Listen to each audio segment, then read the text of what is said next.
வரும் காலங்களில் பார்த்தீங்கன்னா இன்னும் தங்கம் விலை ஒரு புதிய உச்சத்தை இந்த வாரமும் இன்னும் அடுத்த வாரம் தொடர்ந்து ஒரு புதிய உச்சத்தை நோக்கிய தங்க விலைகள் வந்து பயணிக்கும். இது ரீசன் அப்படின்னு சொல்லி எடுத்துட்டிங்கன்னா அமெரிக்கா ஒரு முக்கியமான ரீசன், ஐரோப்பிய நாடுகள் வந்து ஒரு முக்கியமான ரீசன். வெள்ளி விலையும் மிக அபரிதமாக உயர்வதற்கான வாய்ப்புகள் வந்து நிறைய உள்ளது. காரணம் இப்போ உயராத காரணம் ஆடம்பரமான நகைகளுக்கு வைரம், பாதுகாப்பான முதலீடுக்கு தங்கம் அப்படின்னு எடுத்துக்கலாம். ஸோ ஆடம்பரம் வேணுமா இல்லை பாதுகாப்பு வேணுமா? தன்னுடைய வருமானத்தில் குறைஞ்சபட்சம் ஒரு 15 முதல் 20% கண்டிப்பாக சேமிப்பாக இருக்க வேண்டும். நியூஸ் தமிழ் நேயர்களுக்கு வணக்கம். இப்போ கோல்டு ரேட் பார்த்தீங்கன்னா பயங்கரமாக இன்க்ரீஸ் ஆகிக்கிட்டு போகுது. லாஸ்ட் 1 மந்த்லேயே வான முற்ற அளவுக்கு இந்த கோல்டு ரேட் அதிகமாக ஆகிட்டே போகிறத நம்மளால் பார்க்க முடியுது. ஸோ அதனால் இன்றைக்கி நம்ம Madras jewellers and diamond traders அசோசியேஷனுடைய பிரசிடென்ட் ஜெயந்திலால் சலானி அவர்கள்கிட்ட நம்ம இப்போ கோல்டு ரேட் எதனால் இன்க்ரீஸ் ஆகுது, என்ன மாதிரியான ஸ்ட்ராட்டஜிஸ்லாம் நம்ம ஃபாலோ பண்ணால் நல்லா கோல்டில் இன்வெஸ்ட் பண்ணி ஒரு நல்ல லாபகரத்தை நம்ம பார்க்க முடியும் அப்படிங்கிறத தெரிஞ்சுக்கலாம். ஸோ வணக்கம் சார். இது ரீசன் அப்படின்னு சொல்லி எடுத்துட்டிங்கன்னா அமெரிக்கா ஒரு முக்கியமான ரீசன், ஐரோப்பிய நாடுகள் வந்து ஒரு முக்கியமான ரீசன். ஏன்னா ஐரோப்பிய நாட்டில் வந்துட்டு பொருளாதாரம் நல்லா இல்லை, அதே மாதிரி அமெரிக்காவில் பொருளாதாரம் நல்லா இல்லை. அமெரிக்காவில் பொருளாதாரம் சீரழிந்ததுக்கு காரணம் அங்கே இருக்க நிர்வாகம் அப்படின்னு சொல்லலாம். அதே மாதிரி ஐரோப்பிய நாட்டில் வந்துட்டு அங்குடைய பொருளாதாரம் சீரழிந்ததற்கு ரஷ்யா மற்றும் உக்ரைனுடைய போர் வந்து ஒரு முக்கிய காரணமாக அமைந்தது. ஏன்னா அவங்களுக்கு எண்ணெய் வளம் மிக்க அந்த 2 நாடுகளும் தங்களுடைய கேஸை வந்து அவங்களுக்கு கொடுத்துட்டு இருந்தாங்க. நிறைய விஷயங்கள் இவங்ககிட்ட தான் போயிட்டு இருந்தது. அது எல்லாமே பிரேக் ஆனவுடனே ஐரோப்பாவினுடைய பொருளாதாரம் வந்து சீரழிவு நோக்கி பயணித்தது. அது மேலும் அதிகமாகிட்டே போனோடனே அங்கே பொருளாதாரம் கீழே போச்சு. பொருளாதாரத்துறையை சார்ந்த பங்குச்சந்தைக்கு கீழ் நோக்கி போக ஆரம்பிச்சிது.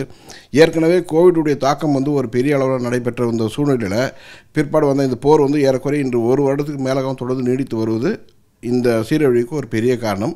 அதே மாதிரி அமெரிக்காவினுடைய பொருளாதாரம் பார்த்திங்கன்னா ரொம்ப மோசமாக இருக்குது.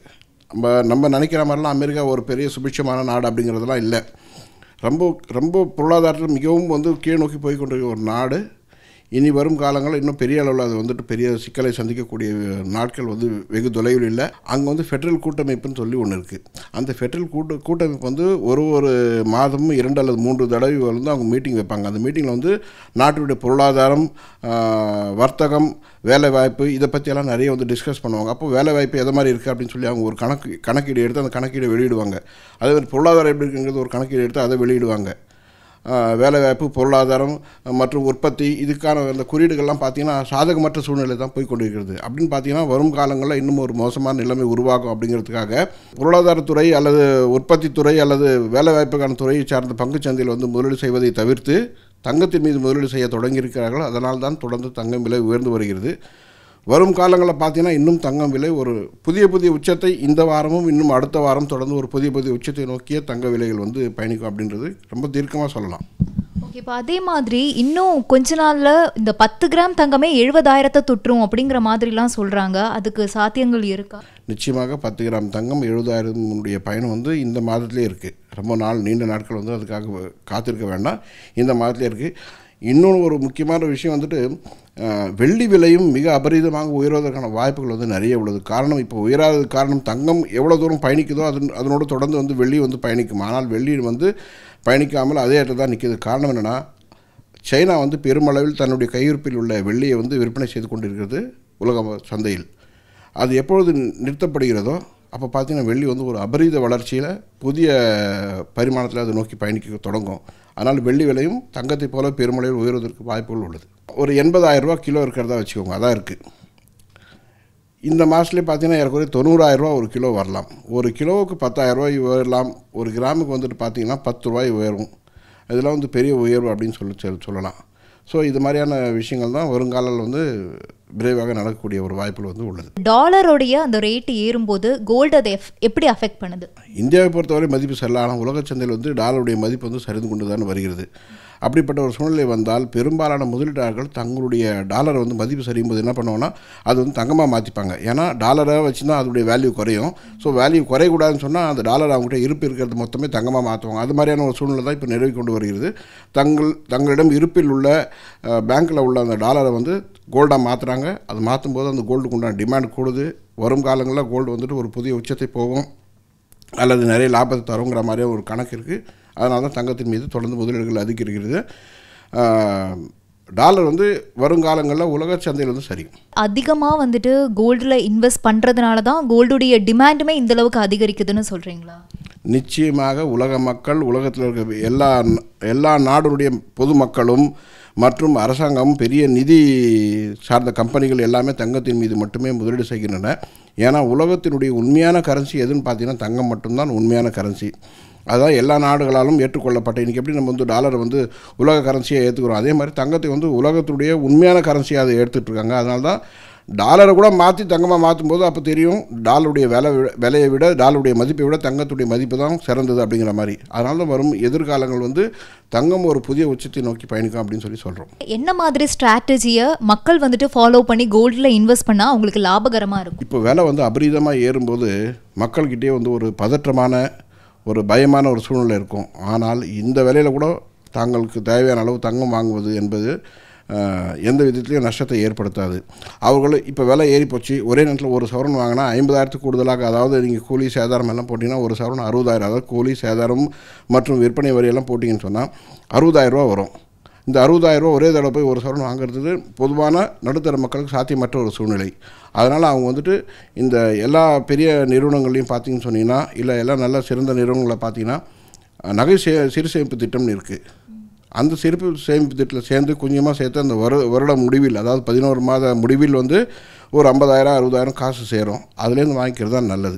கோல்டில் இன்வெஸ்ட் பண்ணுறதுலேயே நிறைய விஷயங்கள் இருக்குது. SGB இருக்குது, கோல்டு மியூச்சுவல் ஃபண்ட்ஸ் இருக்குது, அண்ட் சீட்டு கட்டி வாங்குறாங்க. எது வந்துட்டு ஒரு நல்ல ஆப்ஷனாக மக்களுக்கு இருக்கும்? பொதுவாகவே நடுத்தர மக்கள், நம்ம கிராம மக்கள், இல்லை விவசாய மக்கள் எப்போயுமே வந்துட்டு இந்த பேப்பர் கோல்டில் நம்பிக்கை இருக்காது அவங்களுக்கு. காரணம் என்னென்னா அவங்க வந்து ஃபிசிக்கலாக கோல்டை பார்த்து தான் பழக்கப்பட்டிருக்காங்க. காசை கொடுத்தா பொருள் கையில் வரணுங்கிற மாதிரி ஒரு எண்ணம் தான் அவங்களுக்கு எப்போவுமே இருக்கும்.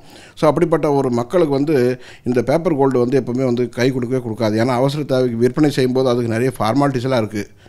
அதெல்லாம் வந்து சாத்தியமே இல்லை. அதனால் மிக விரைவாக பணமாக்கக்கூடிய வகையில் வந்து ஃபிசிக்கல் கோல்டை தான் விரும்புகிறாங்க. அதனால் மக்கள் வந்துட்டு ஃபிசிக்கலாக கோல்டு வாங்கலையே. அதாவது நீங்கள் கிராமத்தில் பார்த்தீங்கன்னா நிறைய விவசாய குடும்பங்கள் தான் அதிகம். விவசாய குடும்பங்களுக்கு ஒரு முறையும், அதாவது ஒரு ஊர்லேயும் 2 போகம் அல்லது 3 போகம் வந்து விளைநிலங்கள் உள்ளது. அந்த விளைநிலங்கள் ஒரு தடவையும் வந்துட்டு பயிர் வைக்க தொடங்கும் போது நிறைய பணம் முதலீடு செய்ய வேண்டிய சூழ்நிலை உருவாகும். அப்போ இதெல்லாம் எடுத்துமே அந்த நகையாக இருந்ததுன்னா எடுத்துமே அதை வந்து ஒரு பேங்க்கில் வச்சு வட்டிக்கு வாங்கி விவசாயத்தை பார்த்துட்டு மறுபடியும் விவசாயத்துலேருந்து வர அறுவடையிலேருந்து வரக்கூடிய பணத்தை வந்து மறுபடியும் வந்து நகையை மூட்டுட்டு வருவாங்க. இது வந்து தொடர்ந்து நடக்கக்கூடிய விஷயம். அதனால் பேப்பர் கோல்டு எப்பவுமே என்கரேஜ் பண்ண மாட்டாங்க நம்ம நாட்டு மக்கள். டிஜிட்டல் கோல்டுமே வந்துட்டு யங்ஸ்டர்ஸ் நிறைய பேர் இன்வெஸ்ட் பண்ண ஸ்டார்ட் பண்ணியிருக்காங்க. ஸோ அது வந்துட்டு ஆனால் அதுக்கு ஒரு கரெக்டான ரெகுலேஷன்ஸ் கிடையாதுங்கிற மாதிரியுமே சொல்கிறாங்க. டிஜிட்டல் கோல்டு சேஃபா? இல்லை, டிஜிட்டல் கோல்டு பாதுகாப்பானது தான். ஆனால் அதோட நடைமுறை சிக்கல்கள் நிறைய இருக்கிறதுனால பொதுவாகவே யாரும் அவ்வளோ சீக்கிரம் டக்குன்னு வந்து அக்செப்ட் பண்ண மாட்டாங்க. உண்மையிலேயே நடைமுறை சிக்கல்கள் நிறைய இருக்குது. ஓரளவுக்கு நடைமுறை சிக்கல்கள் தீர்ந்தால் கூட இது பெரிய அளவு வெற்றியை தருமானதுன்னு சொல்லக்கூடிய வாய்ப்புகள் இல்லை. காரணம் என்னென்னா நம்முடைய இந்திய மக்களுக்கு எதையும் ஃபிசிக்கலாக பார்த்தே பழக்கப்பட்டவங்க, அவங்க இது மாதிரி பேப்பரை விரும்ப மாட்டாங்கன்றது என்னுடைய கருத்து. எந்த அளவுக்கு நம்ம கோல்டில் இன்வெஸ்ட் பண்ணுறது லாபகரமாக இருக்கும்? லைக் எந்த பெர்சன்டேஜ் அளவில் நம்ம இன்வெஸ்ட் பண்ணுறது பெட்டராக இருக்கும் நம்மளோட சேவிங்ஸில் இருந்து? அதாவது தங்களுடைய வருமானத்தில் குறைஞ்சபட்சம் ஒரு 15 முதல் 20% கண்டிப்பாக சேமிப்பாக இருக்க வேண்டும். கடந்த கோவிட் அப்போ 2020 பிப்ரவரி மார்ச் மாதம் பார்த்தீங்கன்னா இருந்த தங்கம் விலைக்கும் அதே 2020 ஏப்ரல் ஜூன் ஜூலையில் பார்த்தீங்கன்னு சொன்னீங்கன்னா ஏறக்குறைய 35% தங்கம் விலை ஏறிடுச்சு.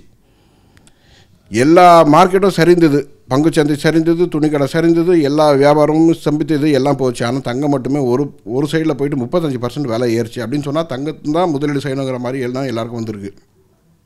இதுதான் உதாரணம். வரும் காலம் கூட பெரிய நோய் தாக்குதல் ஏதாவது ஏற்பட்டால் அன்றைக்கி வந்து நம்மளை வந்து காக்க போகிறது வந்துட்டு தங்கம் மட்டுமே. பணத்தை வந்து மாற்றத்துக்கு, பணத்தை வந்து கொண்டு வரத்துக்கு தங்கம் தேவைப்படும். ஓவராலாக நடுத்தர மக்கள் என்ன மாதிரியான ஒரு இன்வெஸ்ட்மெண்ட், லைக் கோல்டுலேயே நிறைய டைப் ஆஃப் சிறு சேமிப்பு திட்டங்கள் நிறைய இருக்குன்னு சொன்னீங்க, எந்த திட்டம் வந்துட்டு அவங்களுக்கு பெஸ்ட்டாக இருக்கும்? அதாவது இப்போ விலை ஏறுதுன்னு சொன்னால் பணத்திற்கு தங்கம் அப்படிங்கிற திட்டம் இருக்குது. அதாவது நீங்கள் கொடுக்குற ஒரு மாதமும், இப்போ நீங்கள் இன்றைக்கி வந்துட்டு ஒரு 50,000 ஒரு சவரன் இருக்கும்போது ஒரு 5,000 பணத்தை கட்டிங்கன்னா அந்த 5,000க்கு உண்டான தங்கத்தை நீங்கள் 50,000 சவரன் விலையில் அது கணக்கில் வச்சுப்பாங்க. அடுத்த மாதம் 52,000 இருக்குன்னா அது 52,000 வைப்பாங்க. அதுதான் உங்களுக்கு நல்லது. அதாவது பணத்திற்கு பணம் தங்கம் அப்படிங்கிற மாதிரி திட்டம் இருக்குது. இன்றைக்கி எவ்வளோ பணம் கட்டிங்களோ பணமாக இருக்காது. நீங்கள் கொடுத்தவொடனே அது வந்து கோல்டாக மாறி உங்கள் கணக்கில் வந்து கோல்டை தான் வைப்பாங்க. ஸோ விலை ஏறினா கூட உங்களுக்கு எந்த வித பாதிப்பும் வராது. ஒரு வேளை நீங்கள் 12 மாதம் பொறுத்து இருந்தால் அந்த நகையை வாங்கும்போது நீங்கள் 50,000 ரூபா சவரன் நினச்சிட்டு பணத்துக்கு ஆரம்பிங்க. ஆனால் நீங்கள் வாங்கும்போது சவரன் 60,000 இருக்கும். அப்போ உங்களுக்கு 10,000 ரூபா ஷார்ட்டேஜ் வரும். ஆனால் பணத்துக்கு கோல்டாக மாற்றிட்டீங்கன்னு சொன்ன அப்போவே உங்களுக்கு அந்த பிரச்சனையே இல்லை. உங்களுக்கே தெரியும் என்கிட்ட இவ்வளோ கிராம் இருக்குங்கிறது. அதனால் அதுதான் சிறந்தது. என்னதான் வந்துட்டு வைரம் வந்துட்டு தங்கத்தை விட விலை உயர்வாக இருந்தாலுமே மக்கள் வந்துட்டு இன்வெஸ்ட்மெண்ட்னு வரும்போது கோல்டில் தான் போகிறாங்க. ஏன் வைரத்துக்குள்ளே யாரும் இன்வெஸ்ட்மெண்ட்டுக்குன்னு பெருசாக போகிறது? ஆடம்பரமான நகைகளுக்கு வைரம், பாதுகாப்பான முதலீடுக்கு தங்கம் அப்படின்னு எடுத்துக்கலாம். ஸோ ஆடம்பரம் வேணுமா இல்லை பாதுகாப்பு வேணுமா? எனக்கு தேவையான அளவுக்கு எங்கிட்ட தங்கம் இருக்குது, இனிமேல் எனக்கு வைரம் தான் வேணும் அப்படின்னு நினைக்கிறவங்க ஆடம்பரத்தை நோக்கி பயணிக்கிறாங்கன்னு அர்த்தம். அதாவது நம்ம ஒரு கார் வச்சுருக்கோம், ஒரு மாருதி வரல வச்சுருக்கும் போது அது நம்மளுடைய தேவைக்காக வச்சுருக்கோம். அடுத்து நான் பென்ஸ் காருக்கு மாறுறேன்னா என்னுடைய சொகுசுக்காக மாறுறேன். ஸோ இது சொகுசு வேணுமா இல்லை உங்களுக்கு பயணம் வேணுமான்னு நீங்கள் முடிவு பண்ணணும். அதே மாதிரி தான் உங்களுக்கு பாதுகாப்பான முதலீடாக இதை வச்சுக்கணுமா இல்லை ஆடம்பரத்துக்காக இதை வச்சுக்கணுமா நீங்கள் டிசைட் பண்ணிங்கன்னா ஆடம்பரத்துக்காக வச்சுக்கும் போது வைரமாக மாற்றுவாங்க, தேவைக்காக வச்சுக்கிறது தங்கமாக வச்சுப்பாங்க. ஒரு இன்வெஸ்ட்மெண்ட்னு நம்ம ஸ்டார்ட் பண்ணுவோம், சேவிங் ஸ்டார்ட் பண்ணுங்கும் போது சீட்டு கட்ட ஆரம்பிப்பாங்க. ஸோ அப்படி நியூ இன்வெஸ்டர்ஸ்க்கு நீங்கள் ஒரு அட்வைஸ் கொடுக்கணும்னா என்ன கொடுப்பீங்க? அதாவது கவர்ச்சிகரமான திட்டங்களை நம்பி இந்த நகை சேமிப்பு திட்டத்தில் சேரும்போது கவர்ச்சிகரமான திட்டங்களை நம்ப வேண்டாம். அந்த நிறுவனங்கள் எத்தனை வருஷமாக அந்த இடத்துல இயங்கி கொண்டிருக்கிறது, ஏற்கனவே இருந்த வாடிக்கையாளருடைய ரிவ்யூஸ் என்ன இருக்குங்கிறது போயிட்டு அவங்க கூகுளில் போய் அவங்க செக் பண்ணலாம். செக் பண்ணி நிறைய வாடிக்கையாளர் நல்ல முதலீடு நல்லா சர்வீஸ் பண்ணாங்கன்ற மாதிரியான இருந்தால் மட்டும்தான் முதலீடு செய்யணும், இல்லை செய்யக்கூடாது. ரெண்டாவது கண்டிப்பாக ஒரு முதலீட்டாளர்களும் வாங்கும்போது பில் போட்டு மட்டும்தான் வாங்கணும். பில் போட்டு வாங்கினா மட்டும்தான் உங்கள் நகைக்கு பாதுகாப்பு. அது மட்டும் இல்லாமல் பில் போட்ட நகைகளுக்கு மட்டும்தான் HUID அதாவது ஹால்மார்க் முத்திரை கண்டிப்பாக வரும். நீங்கள் கேஷை கொடுத்து வாங்கினா கண்டிப்பாக கிடைக்காது, உங்கள் பொருளுக்கு வேல்யூ இல்லாத போயிடும். ஓகே, இப்போ gold coin and gold biscuit இந்த ரெண்டுக்கும் பெருசாக என்ன டிஃப்ரென்ஸ் இருக்குது? அதில் எது பெட்டர் இன்வெஸ்ட்மெண்ட்டாக? காயினாக வாங்கிட்டு ஒரு பொருளாக உருவாக்குறது ரொம்ப ஈஸியான வேலை. ஏன்னா நீங்கள் காயின் வாங்கிட்டு எந்த கடையில் கொடுத்தாலும் அந்த எடைக்கு எடை பொருளை கொடுத்துருவாங்க. ஆனால் இப்போ ஒரு நிறுவனம் இருக்குது, எங்கேயோ வேறு ஒரு சிறந்த நிறுவனத்தில் நீங்கள் 8 கிராம் காயின் வாங்கினீங்க, ஒரு சவரன் பவுன் வாங்கினீங்கன்னா அது இன்னொரு கடையில் கொடுத்தா அவங்க எடைக்கு எடுத்துப்பாங்க. அந்த புதுசாக வாங்கக்கூடிய நகைகளுக்கு என்ன கூலி சேதாரம் வரியோ அது மட்டும் தான் அவங்க உங்ககிட்ட கேட்பாங்க. வேறு எதுவும் எக்ஸ்ட்ரா அதாவது இதுக்கு ஒரு வேலை அதுக்கு ஒரு வேலை போட மாட்டாங்க. ஸோ அதுதான் உங்களுக்கு நல்லது, காயின் தான் நல்லது. செய்திகளை உடனுக்குடனும் துல்லியமாகவும் தெரிந்து கொள்ள சப்ஸ்கிரைப் பண்ணுங்கள்.